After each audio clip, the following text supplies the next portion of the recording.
حضرت سیدنا موسیٰ کلیم اللہ علیہ السلام کے دور کا ایک واقعہ ہے کہ آپ کے دور کے اندر ایک انتہائی مفلس عورت تھی، بوڑھی عورت تھی۔ ایک دن اس بوڑھی عورت کے پاس ایک لقمہ تھا کھانے کا۔ جیسے ہی وہ لقمہ اس نے توڑ کر اپنے منہ کی طرف کیا تو اچانک دروازے پر دستک ہوئی اور کوئی سائل آیا اور اس نے اللہ کے نام پر اس بڑھیا سے سوال کر دیا کہ کچھ کھانے کے لیے مجھے دے دیا جائے۔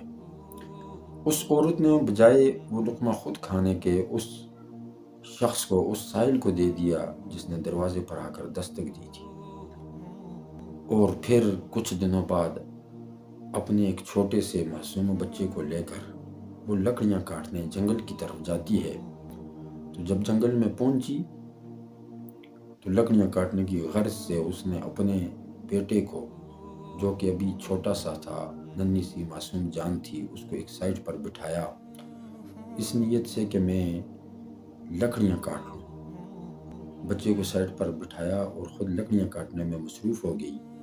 اتنے میں اس جنگل میں ایک بھیڑیا آیا اور اس نے آ کر اس کے بچے کو اٹھا لیا اور لے کر جانے لگا۔ تو اس مائی نے شور مچانا شروع کر دیا کہ کوئی میری مدد کے لیے آئے، کوئی مجھے بچائے۔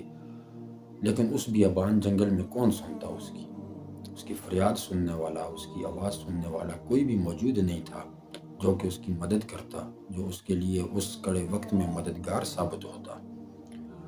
تو جب اس کی آہو فغاں بلند ہو گئی اور وہ چیخنے لگی اور کہنے لگی کہ کوئی میرے بچے کو بچا لے، کوئی میرے بچے کو بچا لے، تو اللہ رب العزت نے جناب جبرائیل علیہ السلام کو عرش معلیٰ سے حکم دیا کہ اے جبرائیل جاؤ اور اس بوڑھی عورت کی مدد کرو۔ جناب جبرائیل علیہ السلام آئے اور آ کر اس بھیڑیے سے اس بچے کو چھڑایا، اس کے منہ سے اس بچے کو چھین لیا اور لا کر اس مائی کے ہاتھوں میں دیا، اس کی گود میں رکھ دیا۔ اور جناب جبرائیل علیہ السلام نے بڑے زبردست جملے ارشاد فرمائے۔ آپ نے فرمایا کہ اے بڑھیا، کیا تو جانتی ہے کہ اس بیابان جنگل میں تیری مدد کس نے کی اور کون تیرا مددگار ثابت ہوا؟ وہ بوڑھی کہنے لگی کہ اے بندہ خدا، مجھے تو معلوم نہیں کس نے میری مدد کی۔ تو جناب جبرائیل علیہ السلام نے فرمایا کہ میں جبرائیل ہوں، اللہ نے مجھے بھیجا ہے اور اللہ رب العزت نے میرے ذریعے سے اس جنگل میں، اس بیابان علاقے میں تیری مدد فرمائی، جہاں پر کوئی کسی کی فریاد سننے والا نہ تھا، کوئی کسی کی آواز سننے والا نہ تھا، کوئی کسی کی پکار کو سننے والا نہ تھا۔ تو ایسے وقت میں اللہ رب العزت اپنے بندوں کا مددگار ثابت ہوتا ہے۔ لیکن اے بڑھیا، تجھے معلوم ہے کہ کس وجہ سے تیری مدد اللہ رب العزت نے فرمائی؟ وہ بڑھیا کہنے لگی کہ مجھے تو معلوم نہیں۔ تو جناب جبرائیل علیہ السلام نے فرمایا کہ تو یاد کر، تو جب کھانا کھانے لگی تھی تو لقمہ اٹھا کر اپنے منہ کی طرف لے گئی اور دروازے پر دستک ہو گئی۔ تو نے اپنے منہ کا لقمہ جو تھا، اپنے منہ کا نوالا جو تھا، وہ اس سائل کو اللہ کی رضا کے لیے دے دیا تھا، وہ تو نے خود نہیں کھایا تھا۔ تو آج اس لقمے کی وجہ سے اللہ رب العزت نے تیری مدد فرمائی کہ تو نے اپنے منہ کا لقمہ اس سائل کو دے دیا اللہ کی رضا کے لیے۔ تو آج اللہ رب العزت نے بھیڑیے کے منہ کا لقمہ تجھے لٹا دیا، تجھے واپس کر دیا، جو کہ تیرا بیٹا تھا، جو بھیڑیے کا لقمہ بننے والا تھا۔ تو اللہ رب العزت نے ایک لقمے کی وجہ سے تیری مدد فرمائی کہ اللہ نے تیری مصیبتوں کو اس لقمے کی وجہ سے ٹال دیا، تیری پریشانی کو ٹال دیا۔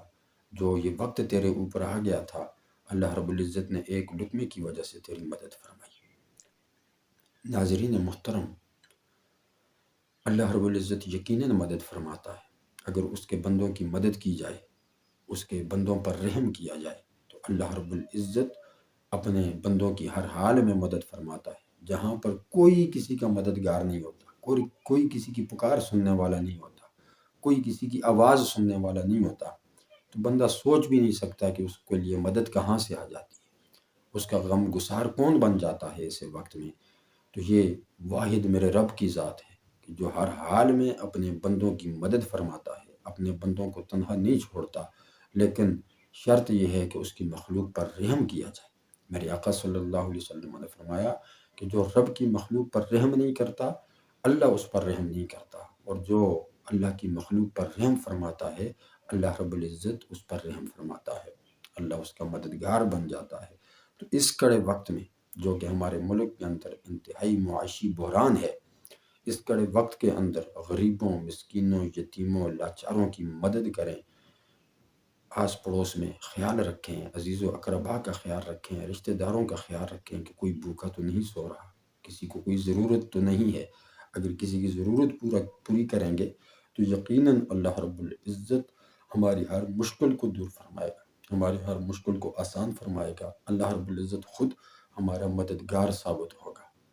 دعا ہے اللہ رب العزت ہمیں ایک دوسرے کی مدد کرنے کی اور ایک دوسرے پر رحم کرنے کی توفیق عطا فرمائے، اور اللہ رب العزت تمام غریبوں، مسکینوں، محتاجوں کی مدد فرمائے اور سب کی پریشانیوں کو دور فرمائے۔ وآخر دعوانا ان الحمد للہ رب العالمین۔